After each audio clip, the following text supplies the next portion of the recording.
Bismillahirrohmanirrohim. Assalamualaikum warahmatullahi wabarakatuh. Perkenalkan, nama saya Ayunda Widya Frasiska dari kelas pendidikan biologi ICP. Saya akan menjelaskan praktikum fisiologi hewan unit 1, yaitu homeostasis. Homeostasis adalah pemeliharaan keadaan lingkungan internal yang stabil dan dinamik. Baik, homeostasis memiliki 6 konsep.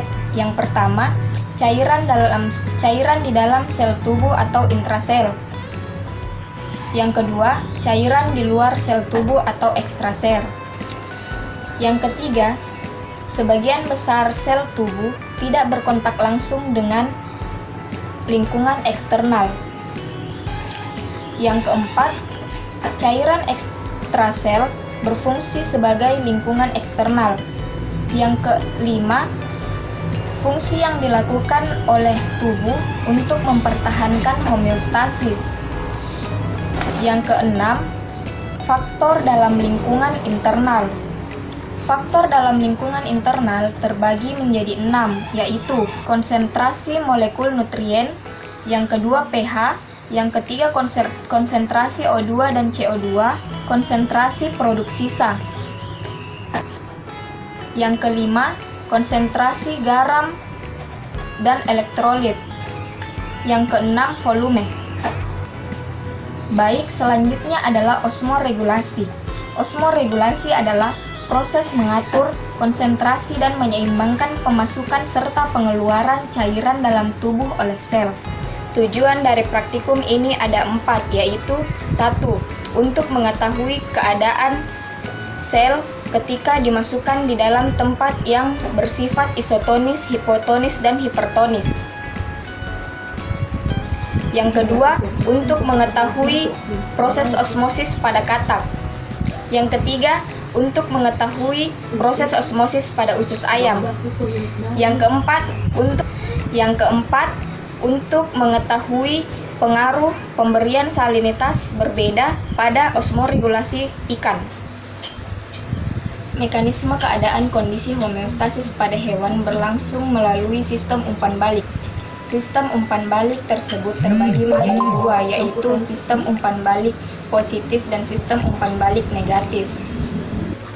Sistem umpan balik negatif adalah perubahan kondisi suatu variabel menjadi kondisi variabel yang sebelumnya, sedangkan sistem umpan balik positif adalah kebalikan dari sistem umpan balik negatif. Baik, saat ini kita akan melanjutkan pada kegiatan praktikum. Kita akan melaksanakan 2 kegiatan praktikum, yaitu praktikum pada kegiatan 1 dan praktikum pada kegiatan 4. Pertama-tama, kita akan memperkenalkan alat dan bahan yang akan digunakan pada praktikum kegiatan 1, yaitu telur ayam kampung, telur ayam ras, telur bebek, Aquades, NaCl 0,9%, pipet transparan, sendok, gelas bening, dan jarum. Oke, mari kita simak praktikum berikut. Pertama-tama, tuangkan NaCl 0,9% ke dalam gelas yang sudah disediakan. Lalu, tuangkan Aquades ke dalam gelas lainnya.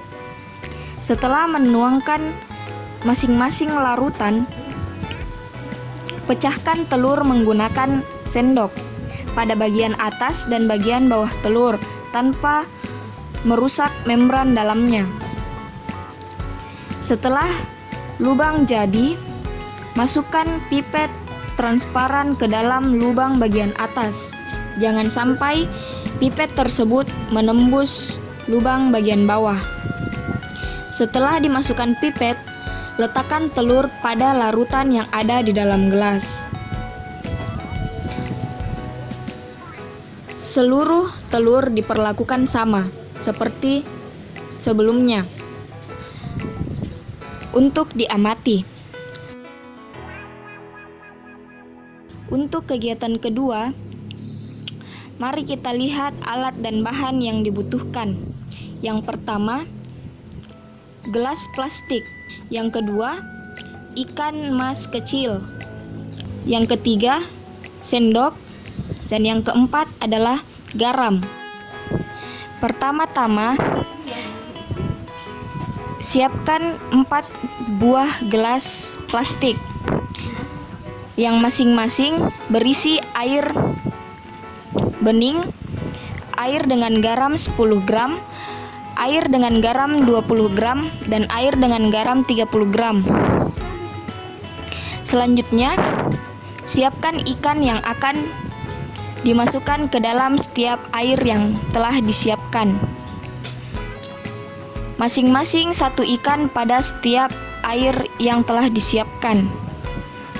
Setelah itu, amati menggunakan stopwatch. Sekian dan terima kasih untuk praktikum yang telah saya laksanakan.